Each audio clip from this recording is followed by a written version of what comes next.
Syederalun banjir kembali menggenangi jalan lintas Melabuh Kuala Bay, tepatnya di Desa Layung, Kecamatan Bubun, Aceh Barat.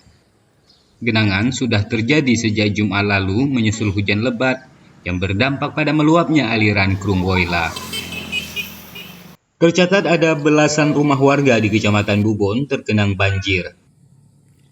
Genangan juga terjadi pada badan jalan dengan ketinggian 60 hingga 80 cm. Pengendara yang memaksa melintas Syederalun terpaksa harus menggunakan jasa becak motor dengan tarif Rp15.000 hingga Rp20.000 untuk setiap sepeda motor. Kemarin hari Sabtu sampai sekitar 1,5 kilo. Sekali menyeberang nih naik becak berapa jasanya, Pak? 20.000, ada yang 15.000, itu tergantung jauh banjir. Dari Melabuh, Yulham, Serambi On TV.